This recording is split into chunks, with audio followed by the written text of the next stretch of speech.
अनंतकोटि ब्रह्मांड नायक राजाधिराज योगी राज परब्रह्म श्री सच्चिदानंद सद्गुरु साईनाथ महाराज की जय। नमस्कार दोस्तों, जय साई राम, जय श्री कृष्णा, राधे राधे। आज हम पढ़ेंगे अध्याय 35। आज के अध्याय में हम पढ़ेंगे काका महाजनी के मित्र और सेठ। निर्बीज अंगूर बांद्रा के एक गृहस्थ की अनिद्रा। बालाजी पाटिल निवासकर बाबा का सर्प के रूप में प्रकट होना। इस अध्याय में भी उदी का महात्म्य ही वर्णित किया गया है। इसमें ऐसी दो घटनाओं का उल्लेख है कि परीक्षा करने पर देखा गया कि बाबा ने दक्षिणा अस्वीकार कर दी। पहले इन घटनाओं का वर्णन किया जाएगा। आध्यात्मिक विषयों में सांप्रदायिक प्रवृत्ति उन्नति के मार्ग में एक बड़ा रोड़ा है। निराकारवादियों से कहते सुना है कि ईश्वर की सगुण उपासना केवल एक भ्रम ही है और संतगण भी अपने समान ही सामान्य पुरुष हैं। इस कारण उनकी चरण वंदना कर उन्हें दक्षिणा क्यों देनी चाहिए। अन्य पंथों के अनुयायियों का भी ऐसा ही मत है। अपने सद्गुरु के अतिरिक्त अन्य संतों को नमन तथा उनकी भक्ति नहीं करनी चाहिए। इसी प्रकार की अनेक आलोचनाएं साईं बाबा के संबंध में पहले भी सुनने में आया करती थी तथा अभी भी आ रही हैं। किसी का कथन था कि जब हम शिरडी गए तो बाबा ने हमसे दक्षिणा मांगी। क्या इस भांति दक्षिणा ऐंठना एक संत के लिए शोभनीय था?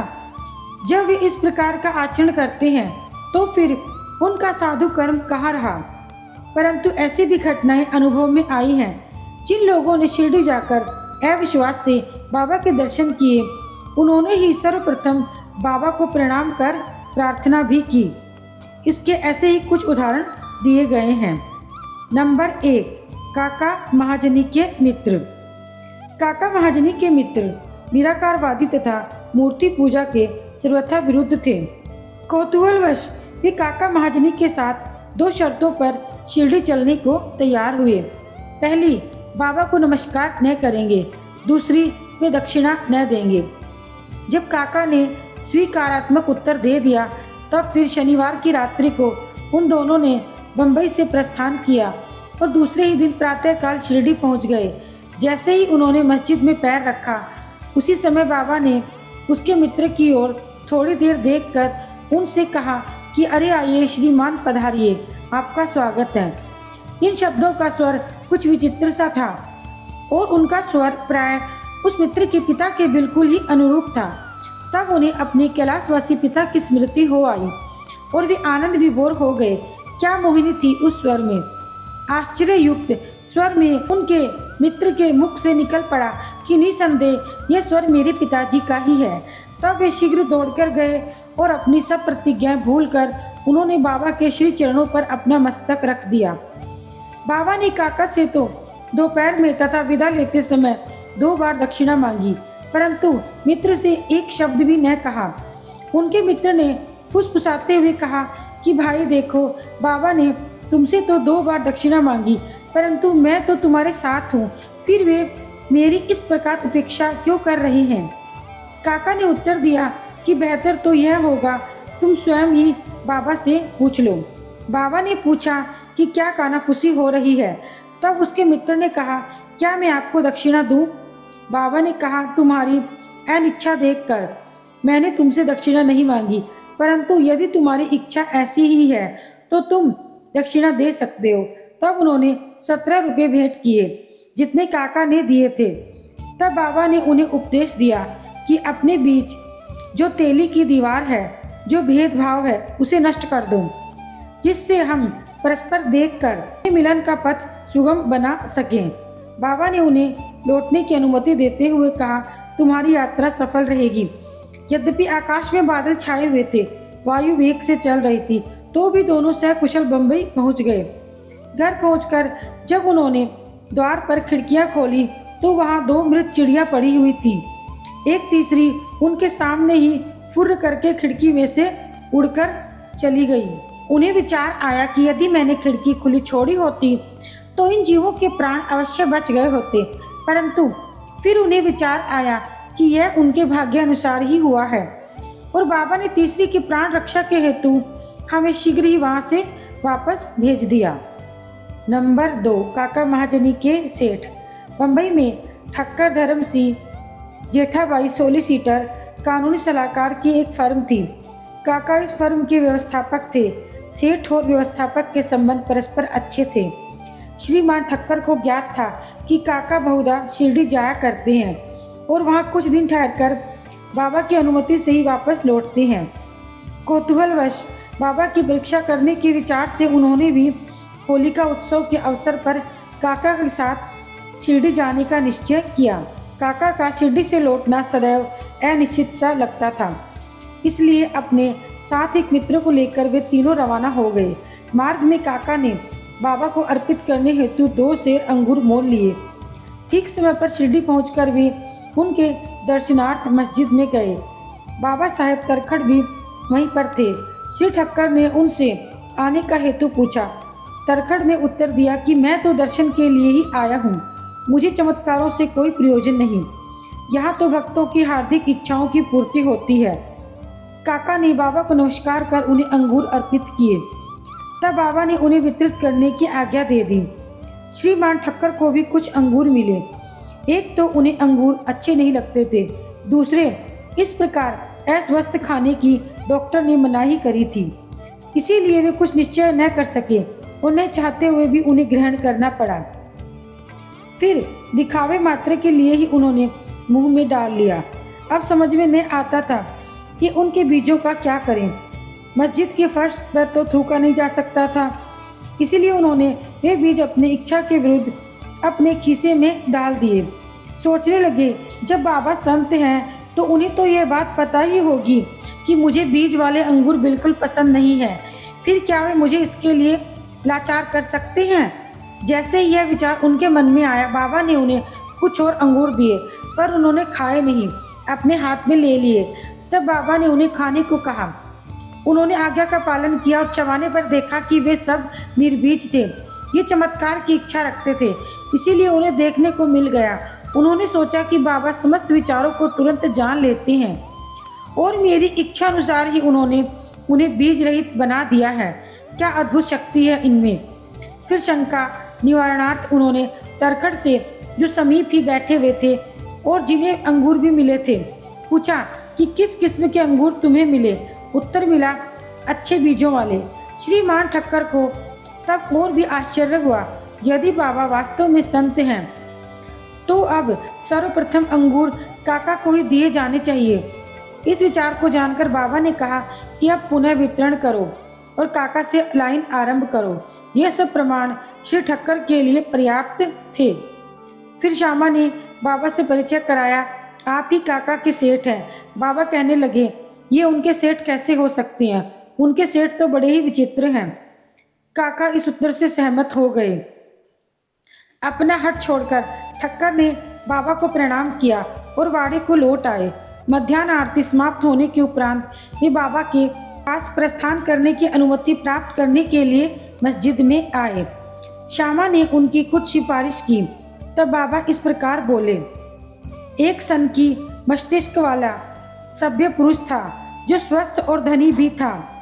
शारीरिक तथा मानसिक व्यवस्थाओं से मुक्त होने पर भी वह स्वतः ही अनावश्यक चिंताओं में डूबा रहता था। व्यर्थ ही भटकने से कोई लाभ नहीं, शीघ्र ही एक निर्दिष्ट स्थान चुन लो। इन शब्दों से ठक्कर की समझ में तुरंत आ गया कि ये मेरी ही कहानी है। उनकी इच्छा थी कि काका भी हमारे साथ ही लौटें। बाबा ने उनका ऐसा विचार जानकर काका को सेठ के साथ ही लौटने की अनुमति दे दी। किसी को विश्वास न था कि काका इतने शीघ्र शिरडी से प्रस्थान कर पाएंगे। इस प्रकार ठक्कर को बाबा द्वारा विचार जानने का एक प्रमाण और मिल गया। तब बाबा ने काका से 15 रुपये दक्षिणा मांगी और कहने लगे, यदि मैं किसी से 1 रुपया दक्षिणा लेता हूँ तो उसे 10 गुना लौटाना पड़ता है। मैं किसी की कोई वस्तु बिना मूल्य नहीं लेता, न तो प्रत्येक से मांगता ही हूँ। जिसकी ओर फकीर ईश्वर उंगली दिखाते हैं, मैं उसी से मांगता हूँ और गत जन्म का ऋणी होता है, उसी की दक्षिणा स्वीकार करता हूँ। दानी देता है और भविष्य में सुंदर उपज का बीजारोपण करता है। धन का उपयोग धनोपार्जन के निमित्त ही होना चाहिए। यदि धन व्यक्तिगत आवश्यकताओं में व्यय किया गया तो उसका दुरुपयोग ही है। यदि तुमने पूर्व जन्मों में दान नहीं किया तो इस जन्म में पाने की आशा कैसे रख सकते हो। इसीलिए यदि प्राप्ति की आशा रखते हो तो अभी दान करो। दक्षिणा देने से वैराग्य की वृद्धि होती है और वैराग्य की प्राप्ति से भक्ति और ज्ञान बढ़ जाते हैं। 1, 2 और 10 गुना लो।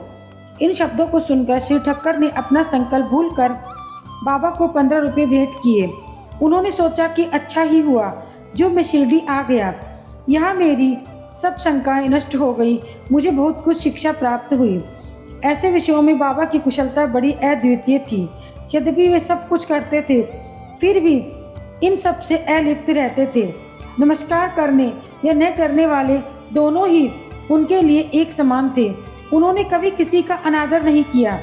यदि भक्त उनका पूजन करते तो इससे उन्हें न कोई प्रसन्नता होती और न ही वे उनकी उपेक्षा करते और न ही उन्हें कोई दुख होता। वे सुख और दुख की भावना से परे हो चुके थे। नंबर 3, अनिद्रा। बांद्रा के एक महाशय कायस्थ प्रभु बहुत दिनों से नींद न आने के कारण अस्वस्थ थे। जैसे ही वे सोने लगते उनके स्वर्गवासी पिता स्वप्न में आकर उन्हें बुरी तरह गालियां देते हुए दिखते थे। इससे उनकी निद्रा भंग हो जाती थी। वे रात्रि भर अशांति महसूस करते थे। हर रात्रि को ऐसा ही होता था, जिससे वे परेशान हो गए। एक दिन बाबा के एक भक्त ने उन्होंने इस विषय में परामर्श दिया। उसने कहा कि मैं तो संकट मोचन सर्व पीड़ा निवारणी उदी को ही इसकी रामबाण औषधि मानता हूँ, जो शीघ्र ही लाभदायक सिद्ध होगी।